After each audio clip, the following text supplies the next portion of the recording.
So hi everybody, Craig Hanson here, keeping a centered head, hitting great irons, getting compression, getting that contact that you're after, stopping fat shots and thin shots. We're going to get into this with a couple of easy tips and get you guys, on a much better track to hitting great golf shots. A centered head is essential to create consistency, hitting the ball more often in the middle, and there's a lot of people out there trying to do it and not doing it. So we're going to go through a couple of things. Guys, don't forget to subscribe, hit the bell, hit the button, hit the bell, like the video if you like the video, and leave your questions in your comments below. That helps me out a lot. And check out World Class Golf Instruction, worldclassgolf.com, one of the most detailed teaching platforms out there where we really get in there and teach you guys how to teach yourselves. Plenty of detail on that platform, guys. You will not be disappointed. Okay, looking at this centered head position, a lot of the problems are coming from the lead shoulder, the top shoulder, lifting up and getting in people's faces, causing all sorts of problems. And this is also affecting, getting this pivot correct, affecting a lot of top players, also advanced players, aspiring professionals blocking the ball. It's an epidemic around the world. So we're going to have a look at a couple of moves and what actually happens there, and with the weight bouncing too fast over to the left. So guys, let's have a look at this main area where we're going to be looking at for great iron shots. And we'll go through a couple of things. One of them is really looking at getting your shoulder plane in the correct position. So once you get yourself set up, I'll just try not to cover the mic here, right? So when we're going back, what we're looking at is getting the shoulder plane about a meter or inside a meter or a yard outside the golf ball there. Now this will keep the shoulder under the chin or resting here. Now when this shoulder lifts up, it starts to cover the mouth. When that happens, the shoulders, the head goes this way, but the hips go this way. Now we're in trouble. So what happens a lot of the times when we come back, the hips go back, the head comes here, this flies up, we get caught, we're moving here, we got flat shoulder plane. Most of the time when people get here to press the ball out, they'll come from the outside. It's an absolute disaster waiting to happen. Sometimes people get into the comments, oh, it doesn't matter how you swing back. Yes, it does. That's ridiculous. If you're swinging back and it's all over the place, you're not going to hit good shots. People say, well, look at Jim Furyk. Well, have a look at him. The guy's a freak. Like 12 years old, playing off scratch and hitting compressed draws out. For most people out there, I tell you what, that's not going to happen. So you've got to get yourselves in positions at the top where you assemble your swings correctly to give yourselves a chance to come down. There's a massive chain reaction here. If you see players, this is an interesting one for you.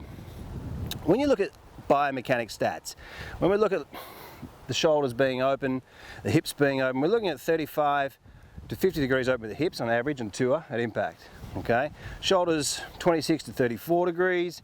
And when you're looking at the tilt here of the shoulders, where they are, the tour average, there's 39 to 45 degrees. There's a 6-degree corridor there, not 20.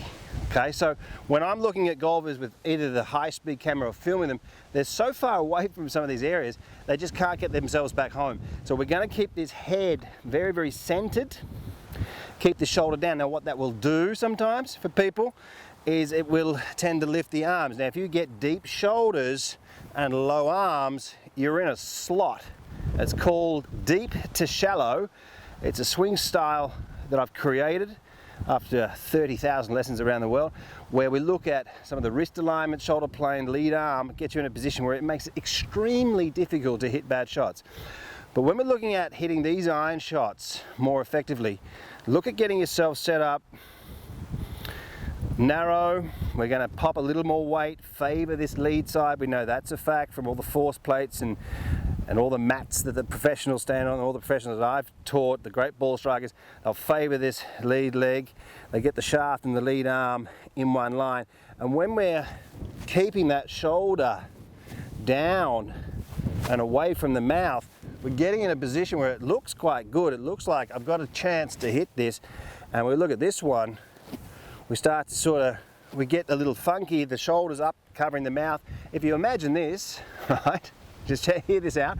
If you put lipstick on and you don't get any lipstick on your shirt, you'll be okay. I've got a friend of mine actually teaches overseas that pops on a bit of sunscreen here, with some of the advanced players, and they're not allowed to get any of the sunscreen on their shirt, and this is what's getting our shoulder plane and often the hip plane in a position where we just then have to situate the left arm correct and you're ready to rock and roll. So let's have a look at how we could practice this. When we're seeing, even for a lot of advanced players, we're seeing at this part of the swing the head move off, and we see them moving forwards with the hips, and then when they're coming down I have to almost not go backwards but stall a little bit, and that right hip high, nasty stuff. So getting your pivot perfect or really close makes it hard to hit bad shots. So keep this shoulder down, away from the mouth, keep that head really centered, and that will give you a much better chance to get compression just like that shot there. Lovely feeling. It's really great to be able to get that swing in a position where it comes down and you can really collect that ball and then the ground.